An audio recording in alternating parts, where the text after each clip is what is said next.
Медиумите се токму оној почетен и завршен дел. Лагата е како и димот, како и нешто што нема облик. Таа само навредува, напаѓа, на некој начин дезавуира професионалноста, на крајот општеството во целина има губиток. Што се случи? Почнаа профилите да се касат од едната страна, а од друга страна почнавме ние да бидеме таргет или мета на не само на говор на омраза, туку и на постојани напади. Еден портал ќе каже една вест која нема во насловот. Вие ќе видите ова е некоја бомба. Во текстот ќе видите дека нема ништо. Ама таа вест ја преземат другите братски портали, ја преземат братски телевизии и денес главите ни ги напунат со ѓубри. Новинарите во медиумите, уредниците, уредувачката политика е одговорна пред консументите, пред гледачите, пред воопшто пред јавноста. Колку и закони да донесеме, злоупотреби ќе има, поготово во оваа ера на интернет. Затоа јас сум голем застапник за саморегулацијата во медиумите, затоа што и натаму тврдам дека ова не е материјална професија новинарството, тоа е професија висока етичка, како што е медицината и така натаму, и секаде имаш, како велат она, во стадото црни овци.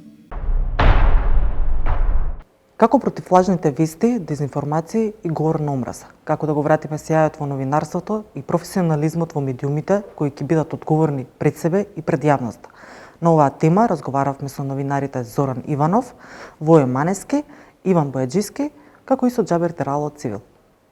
Медиумите се токму оној почетен и завршен дел од јавноста, од она што подразбира секојдневно информирање, меѓутоа и креирање на јавното мислење.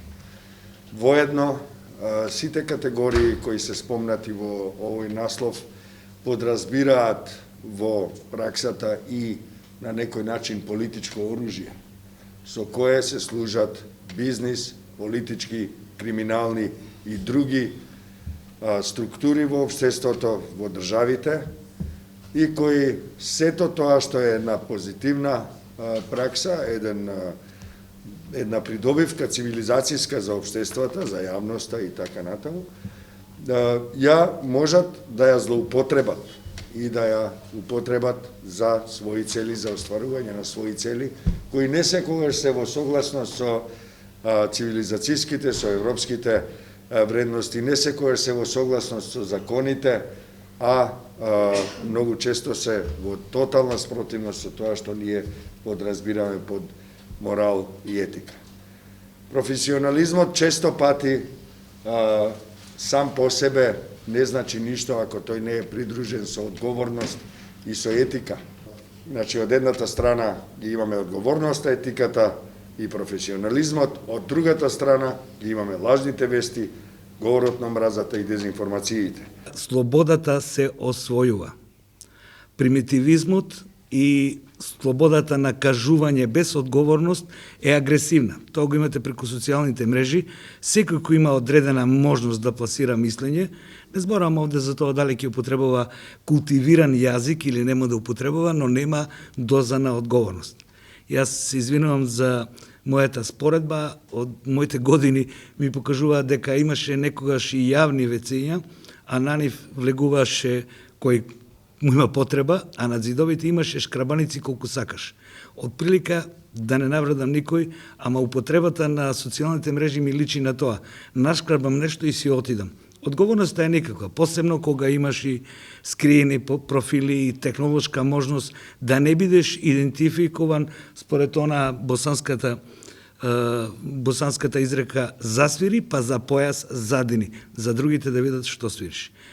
Тоа, знам дека ова го минале моите постари колеги, долги години, и борбата помеѓу лагата, не треба да употребуваме, барем јас така мислам, фейк ньюс, вам ви е тоа разбирлив од новите генерации како термин, но меѓу лагата и вистината нема треба да биде да се дозволи вистината да се повлече. Како таа може да се одбрани? Тешко, затоа што вистината има правила, а правилата се за да се почитуваат и за да се достигне до еден стадиум каде што нешто се верификува како вистина. Лагата е како и димот, како и нешто што нема облик. Таа само навредува, напаѓа, на некој начин дезавуира професионалноста, на крајот општеството во целина има губиток. Затоа што професионалците сами по себе се елита и се многу помалку од другите кои ги користат сите форми. Не се знае кој треба да ја сноси одговорноста. И сега да, Facebook, Twitter си имаат своја политика на казнување, на банирање и така натаму, меѓутоа не секогаш можете да дојдете до институционално решение против таквите појави. И кога зборуваме за лажни вести и што е лага, што е вистина, доволно е да почнеме од изборните програми и она што доаѓа како резултат потоа во наредниот мандат што ќе го имаат избраниците, оние народните избраници за кои што ние гласаме и излегуваме на избори. Зошто тргнувам од таму? Затоа што пред се како цивил, како организација за човекови права и слободи, во 2008 година па наваму е позната по изборното наблюдување, значи мониторингот на изборните процеси, и секогаш кога зборуваме за избори, секогаш се наоѓаме на таа тенка граница меѓу она што е лага, што е црна пропаганда, што се дезинформации и што се она што го пласираат одредени политички структури од едната страна и како тоа всушност медиумите го пренесуваат до пошироката јавност од другата страна. И сега тука имаме секогаш во зависност од изборните циклуси, за што се работи, како се работи, секогаш имаме проблем да разобличиме или да разграничиме докаде се фактите, а од каде почнуваат веќе шпекулации, дезинформации и како на некој начин почнуваат и веќе предизборно, па и за време на изборните кампањи да се креираат и теории на заговор, Имаме се што сме виделе и мислам дека имавме прилика и да видиме сега за предвремените парламентарни избори. Од тие причини, токму за овие предвремени парламентарни избори, како организација, започнавме една кампања во борба против лажните вести, говорат на дезинформациите, говорат на омраза. Иако нам пред се фокусот ни беше како и на кој начин се користат социјалните медиуми пред се, независно дали е тоа Facebook или Twitter, и како самите медиуми пред се оние електронските медиуми, не зборуваме, па и мислам дека имавме примери со традиционалните медиуми, ги користат социјалните мрежи како извор на информации. Дали ние можеме во нашата држава да го дефинираме медиумски амбиент?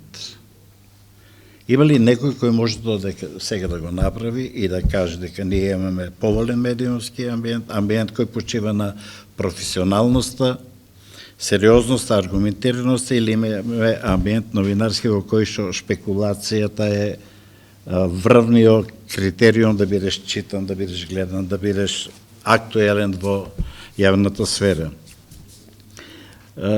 Ова го наметнува и прашањето дали медиумите ја знаат тежината на својата одговорност.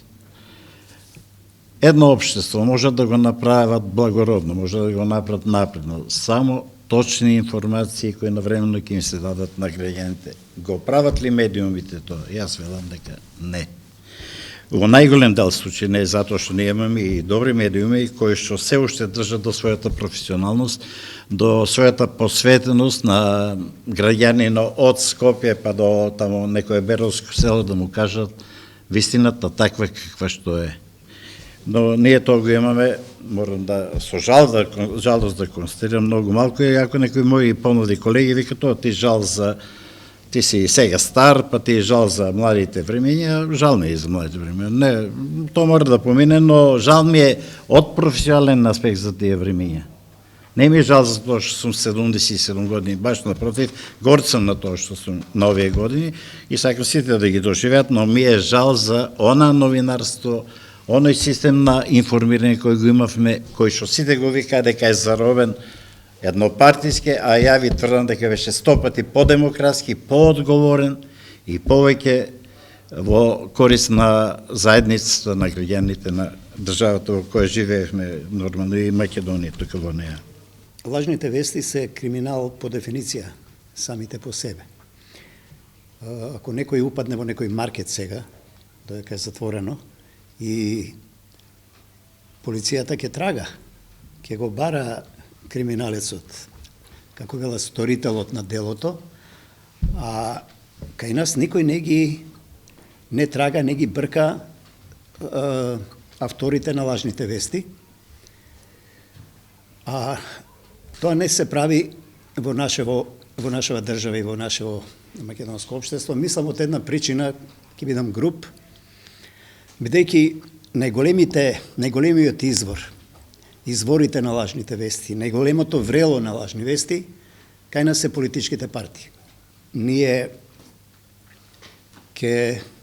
треба уште многу степеници да изодиме нагоре, да стасаме до некој општествено ниво, каде што терминот одговорност, како што рекла Меркел за слободата и за новинарството, демократијата е одговорност пред се, така и со новинарството и со лажните вести. Значи, кога ги спомнав дека најголем промотор на лажните вести се политичките партии, нека ми простат, но сега ќе извлечам од тука една констатација дека тие партии се промотори на вредностите во државата, во општеството. Ако тие, кога доаѓаат на власт или sejedno нека остануваат во опозиција, во било која позиција, се главниот извор на лажни вести, како може да очекуваме ние нашата генерална, севкупна општествена свест и одговорност да биде на повисоко ниво, кога тие што ја водат државата, што ги креираат општествените процеси, што треба да направат таа културолошка надградба, се главните автори на лажните вести. Медиумите се токму оној почетен и завршен дел. Лагата е како и димот, како и нешто што нема облик. Таа само навредува, напаѓа, на некој начин дезавуира професионалноста, на крајот општеството во целина има губиток. Што се случи? Почнаа профилите да се гасат од едната страна, а од друга страна почнавме ние да бидеме таргет или мета на не само на говор на омраза, туку и на постојани напади. Еден портал ќе каже една вест која нема во насловот.